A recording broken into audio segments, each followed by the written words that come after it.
سن الرجاء رب سبحانه وتعالى وبليتي تنسي قوية نبدي كبا إن شاء الله.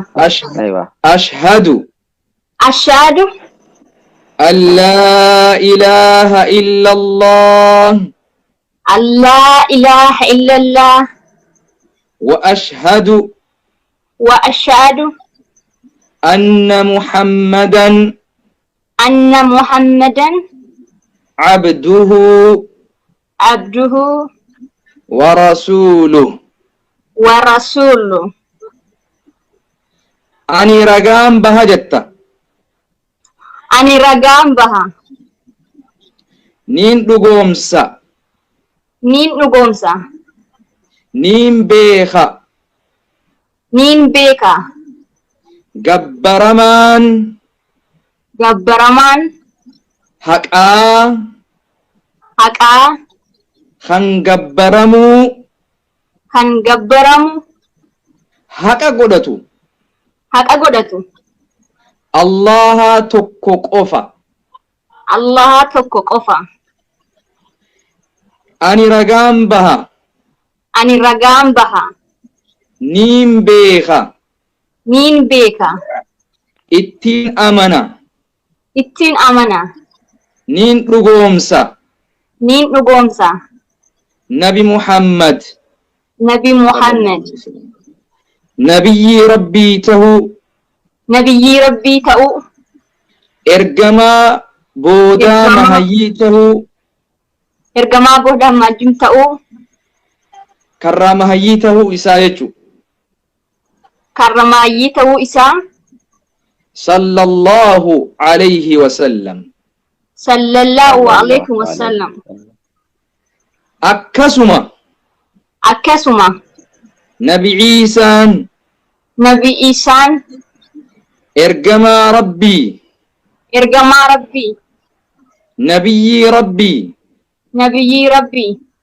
قبرتش ربي قبرتش ربي تهو رقام بها تأو رقام بها جنتني نجرت جتشونين دقومسا جنتني نيجرت جتشونين نقومسا عذابني نيس نجرت جتشونين دقومسا عزام ستون نقومسا عذابني كتادني عذابني نيس نجر ربي برا جتشونين دقومسا نين نقومسا بارك الله فيك ربي سرها جالتو ربي سبات سيها خنو سكني تنرى جلق أبدي ركونتي قمتشونتي بلونتي حالي آتي سيمودت غارين بلون ركون تكون قدون هندنو مرمى نما لا إله إلا الله محمد رسول الله جي قبار جرتي وبليتي هذا انتلا أمتا نبي محمد صلى الله عليه وسلم أكا هقنا أكا درباء قرأتي مسين نبي محمد هندافو ماتي إسانيتي بقى ماتي مسينسا نبي محمد صلى الله عليه وسلم تاته بقى ربين تنانسي فده بقى ربين سينجالته إسنتني نمني بربادي فوسونتان ربي تونا ما فده ربي تونا ما فخنا نمني ستي هاسوي فوسونتاني أنين كنكي كيسي إسا ربي برا يوسف الأجيسي ملي waanamni tokkollee waa nama fudhachiisuu miti. Baga gammadde, baga gammadde, آمين baga teenya taate, baga rabbiin subhaanahu wa ta'aalaa maatii keenya si godheen sin ja'a dhihaadhu gaakkumaan sin je'e rasuuli rabbii sallallahu alaihi wasallam ati arraan tana akka nama haati guyyaa arraan tana isii deesseeti duba. Rasuuli rabbii sallallahu alaihi wasallam namni shahaadaa qabatee gara amantii islaamaa seenee rabbi haqaan gabbaramaa tokko qofa gabbaruu jalqabe jaa cubbuun isaa diliin isaa wanni islaamummaa dura hojjetame osoollee dogoggoraan namallee ajjeeste islaamummaa duratti guyyaa arraan tanarraa jalqabee cubbuu fi dogoggoraa fi rakkoon sun hundinuu rabbiin sirraa haqee jira rabbirraa abdana islaamummaan tana qabdi baga rabbi si filate rabbiin subhaanahu wa ta'aalaa khayrii tana obboleeyyan keenya hundaafillee haa jaalatu janna waan jettu yoo qabaatte dhihaadhu hawwii teenya. Hedduu galatoomaa baay'ee gammadeen jira. Hedduun af galatoomaa jechuu barbaada.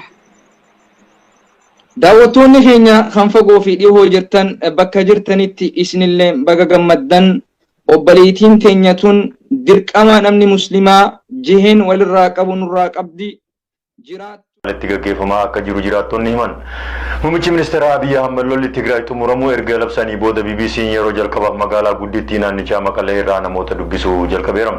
Bal'ina oltanaatiif Daraartuu Shaamii akka ta'an simbiraan geesse. Erga muummee ministeeraa Dr. Abiy Ahmed lolli Tigraay xumuramuu jechuun labsaniin booda guyyootaan booda ammallee lolli dhiyeenya magaalaa Maqaleetti gaggeeffamaa jiraachuu jiraattonni ni himan. Muummee ministeera Abiy Ahmed lolli Tigraay xumuramuu erga labsaniin booda BBC'n yeroo jalqabaaf magaalaa guddoo naannichaa Maqalee irraa namoota dubbisuu danda'eera. Akka namoonni intarneeta saatalaayitii fayyadamuun BBC dubbatanitti kanatti naannawaa dhiyeenya magaalaa Maqalee jiranitti lolli ammallee gaggeeffamaa jira jedhan. Namoonni lama BBC magaalattii irraa dubbisee fi nageenya isaaniitiif yaaddoo waan qabaniif eenyummaan isaanii akka hin ibsamne gaafatan kanneen roobii fi kamisaa dabre fageenya irraa dhukaas meeshaalee waraanaa gurguddaan dhagahamuu himan. Sagaleen dhukaasaa dhagahamu kun kallattii lixaa fi kibba magaalaa Maqalee irra ta'uu himan. Ministeerri ijaarsa Dimookiraasii Itoophiyaa kan ta'e obbo Zaadiq Ibrahim garuu odeeffannoon kun dhugaa miti jedha. Itti dabaluunis waraanni TPLF ammatti dandeettii loluu gaggeessuu hin qabu jedha.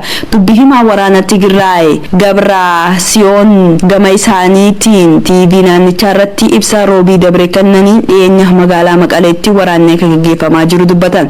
Itti dabaluunis waraanni kun salphaatti hin xumuramuu jedha. Erga lolli eegalee ji'a tokko keessatti hanqinni tajaajiloota bu'uuraa mudachuu isaatiin rakkinichi jiraattota magaalaa Maqalee ni dubbatan. Loltoonni mootummaa federaalaa sanbata dabre magaalaa Maqalee erga to'ataniin boodaas haala rakkisaa keessa akka jiran himan. Maddi BBC tokko ammallee akka jootti ibsaan hin jiru bishaanii fi tajaajilli baankiisiis akka hin jirre hima. Poolisiin naannoo fi qaamni nageenyaa waan hin jirreef saamichi taatee idilaateeraas jedha. Magaalicha keessatti mootummaan hin jiru kan jedhu jiraattonni kun humnoonni mootummaa bakkeewwan muraasa qofatti akka mul'atan dubbate. Gama biraatiin ammoo miidiyaaleen biyyattii mootummaa hidhata qaban magaalattii jireenya idilee deebi'aa jirti jechuudhaan gabaasaa kan jiran ta'uu himan. Sanbata dabre loltoonni mootummaa federaalaa magaalaa jiraattota miliyoona walakkaa qabdu to'achuun dura haleellaa raawwatamee ture. Haleellaa kana jalaa baraaramuufis jiraattonni muraasni magaalaan alatti baqatanii turan. Wiixata dabre muummee ministeera Abiy Ahmed paarlaamaa biyyattii dura dhiyaachuudhaan miseensa paarlaamaa waraana kana keessatti namni nagaa hin ajjeefamne jechuun himan. Haa ta'u malee maddeen BBC Maqaleen dubbise haleellaa sanbata dabreen booda namoota nagaa madaanii fi du'an hospitaala keessatti arguu dubbata. Kamaddi odeeffannoo suuraa mana haleellaa kanaan mancee fi nama nagaa miidhame BBC'n arge kanatti haleellaan naannoo beegii jaamutti raawwatame miseensota maatii tokko ajjeefamuu sima. Lola sanbata dabree hordofees hospitaalonni dhaabbilee fayyaa Maqalee keessa jiran namoota madaanii fi du'an cinqamuu koree faanoo diimaa idila addunyaa gabaaseera. Komii kanaaf deebii kan kennan obbo Zaadiq Ibrahim waa muummee ministeera Abiy Ahmed paarlaamaa irratti himan irratti deebi'uun gama keenyaan miidhama namoota nagaan guutumatti hambisneerraa jedha. Humnoonni Tigraay ammallee waraanicha naannicha keessatti bakkeewwan garaagaraatti gaggeeffamaa jiraachuu himan. Dhaabbilee televezyiinii naannichaa lama qabiyyee TPLF deeggaran kan tamsaasaa jiran yoo ta'u bakka irraa tamsaasan garuu bakka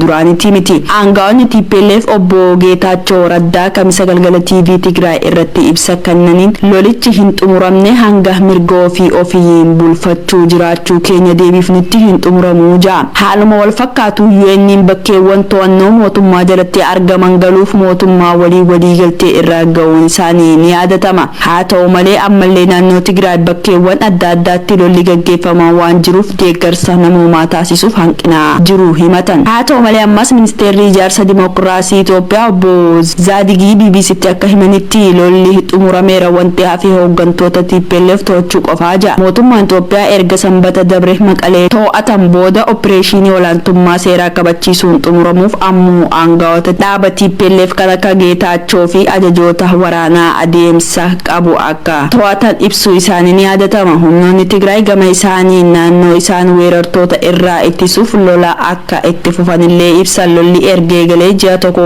ta'ee kanneen namoota 45,000 ol ta'an qe'ee isaanirraa buqqaanii Suudaanitti baqataniiti jiran.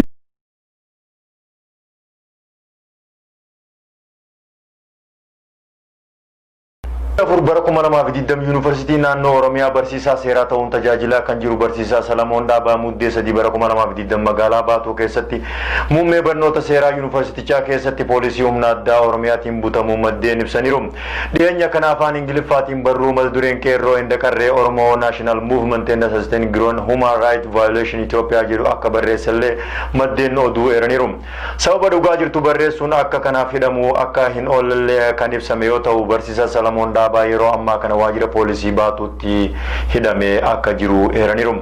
Oduma wal fakkaatuun Harargee lixaa aanaa Doobbaa Araddaa Badhaasaa zoonii Qaraaruu keessatti guyyaa irraa Qaasimu Maree nama ja'a makalaakaa fi humni addaa waliin ta'uun rasaasa baay'een dhahamee qaama mootummaatiin qabamu maddeen keenya waa ibitti himan. Bal'ina oltanaatiif Daraartuu Shaamee. Qaasim bulchaa aanaa Doobbaa kan ta'e reediyoo OBN damee cirootiif akkana jechuun yaada kennuusaa qofaarraa qaama mootummaatiin hidhamuu maddeen keenya waa ibitti himan.